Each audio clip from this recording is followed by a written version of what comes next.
yang melakukan amalan bulan Sya'ban dianggap melakukan kesalahan atau mungkin mendatangkan riwayat-riwayat yang tidak benar barangkali seperti itu kurang lebihnya, maka perlu kita menjelaskan, dan inilah penjelasannya. Bulan Sya'ban, bulan untuk menyambut bulan Ramadan, karena bulan Sya'ban sebelum bulan Ramadan. Sya'ban adalah salah satu bulan yang mulia. Bulan ini adalah pintu menuju bulan Ramadan. Siapa yang berupaya membiasakan diri bersungguh-sungguh dalam beribadah di bulan ini akan menuai kesuksesan di bulan Ramadan. Dinamakan Sya'ban, karena pada bulan itu terdapat bermacam-macam kebaikan. Yatasha'abu minhu khairun katsirun. Menurut pendapat lain, Sya'ban berasal dari kata syi'ib, yaitu jalan di sebuah gunung atau jalan kebaikan. Pada bulan ini terdapat banyak kejadian dan peristiwa yang sangat perlu diperhatikan oleh kaum muslimin. Di bulan ini juga ada beberapa amalan yang bisa dilakukan oleh para salafun saleh, yang biasa dilakukan oleh para salafun saleh untuk mempersiapkan dan melatih diri dengan memperbanyak ibadah dalam rangka menyambut bulan Ramadan. Di antara amalan tersebut adalah puasa di bulan Sya'ban. Kita sebut amalannya dulu. Dalil dan hujjahnya ada di belakang. Puasa di bulan Sya'ban adalah termasuk puasa yang disunahkan untuk melatih diri agar nanti ketika Ramadan tiba, sudah terbiasa dengan puasa. Selain itu, bulan ini juga tidak banyak diperhatikan oleh umat Islam sebagaimana dijelaskan dalam beberapa hadis. Namun kita tidak perlu mengkhususkan hari tertentu dari bulan Sya'ban untuk berpuasa. Karena tidak ada riwayat hadis yang benar dan secara khusus menentukan hari tertentu untuk puasa. Bukan puasa hari nisfus Sya'ban juga tidak ada. Puasa hari nisfus Sya'ban tidak ada. Cuman kalau kita berpuasa di tengah bulan Sya'ban, ada puasa hari putih. Tapi bukan puasa hari nisfus Sya'ban. Puasa Sya'ban ada, puasa hari putih di pertengahan Sya'ban ada. Tapi kalau kita sebut dengan puasa nisfus Sya'ban dengan khusus itu, maka tidak ada. Yang ada adalah riwayat yang menjelaskan anjuran puasa bulan Sya'ban secara umum. Kemudian amalan yang lain menghidupkan malam nisfu Sya'ban. Ini sekitar amalan yang selama ini kita temui. Mayoritas ulama berpendapat bahwa menghidupkan malam nisfu Sya'ban, pertengahan bulan Sya'ban, hukumnya adalah sunnah. Baik dengan cara beribadah bersama-sama atau sendiri-sendiri. Kita pun boleh mengisinya. Kita boleh mengisinya dengan bermacam-macam ibadah seperti puasa, sholat, dan lain sebagainya. Itulah yang dilakukan para ulama dalam menghidupkan malam nisfu Sya'ban. Jadi amalannya antara puasa dan menghidupkan malam nisfu Sya'ban.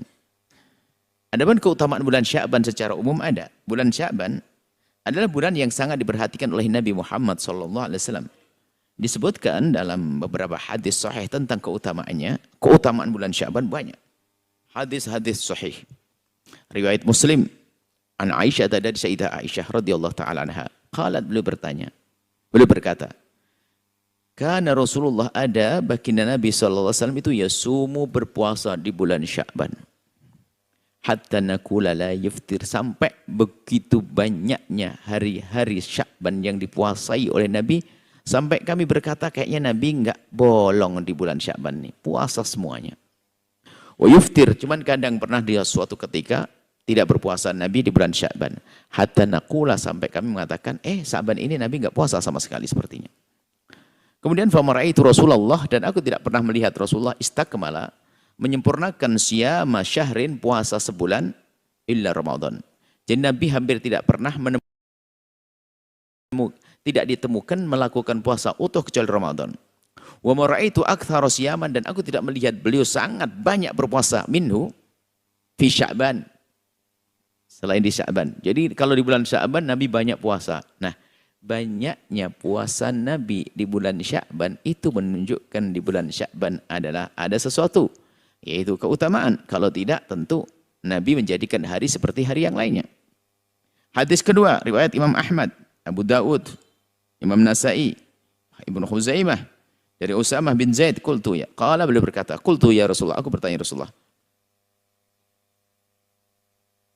Lam araka tasumu syahran minasyuhuri ma tasum min Sya'ban. Ya Rasulullah, aku tidak pernah menyaksikan engkau berpuasa di bulan-bulan melebihi seperti engkau berpuasa di bulan Sya'ban. Maksudnya apa? Aku melihat engkau di bulan-bulan biasa enggak seperti bulan Sya'ban. Bulan Sya'ban kau puasa banyak sekali ya Rasulullah. Qala, Nabi menjawab, dzalika syahrun yaghfulun nasu anhu. Itu bulan orang-orang pada melalaikannya. Orang pada melalaikannya, tidak peduli dengan bulan Sya'ban. Karena apa? Baina Rajabin, karena jatuh di antara bulan Rajab wa Ramadhana dan bulan Ramadan.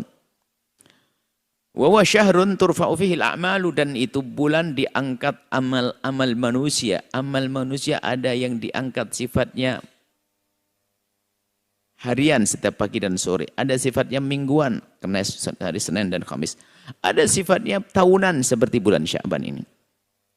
Fa uhibbu ayyurfa'a amali wa ana sha'im, dan aku ingin diangkat amalku di saat aku puasa. Jadi puasa Nabi di bulan Sya'ban ada maksud, yaitu apa? Agar diangkat amalnya dalam keadaan berpuasa. Ini mengisyaratkan bahasanya ada sesuatu di bulan Sya'ban. Hadis riwayat Imam Muslim yang ketiga, an Sayyidah Aisyah, dari Sayyidah Aisyah radhiyallahu taala anha, semoga Allah senantiasa memberikan keridhaan kepada Sayyidah Aisyah, qalat, berkata, lam yakunin Nabi SAW yasumu syahran akthar min Sya'ban. Aku tidak melihat Nabi berpuasa di satu bulan lebih banyak dari bulan Sya'ban. Jadi tidak ada puasa Nabi di bulan-bulan yang lain melebihi Sya'ban. Sya'ban paling banyak. Fa innahu kana yasumu Sya'bana kullah. Nabi itu puasa bulan Sya'ban semuanya. Riwayat Sayyidah Aisyah. Dalam lafaz Imam Muslim menyebutkan riwayat dari Sayyidah Aisyah dengan redaksi sedikit berbeda. Kana yasumu Sya'ban kullahu, kana yasumu Sya'ban ila qalila. Nabi itu puasa bulan Sya'ban semuanya. Atau Nabi puasa bulan Sya'ban semuanya kecuali sedikit. Dibolong 1, 2. Baik, ini tentang Sya'ban semuanya. Dari sini pun sudah cukup bagi orang yang ingin memperbanyak ibadah di bulan Sya'ban dengan himbauan semacam itu, sudah sangat cukup bagi yang cerdas.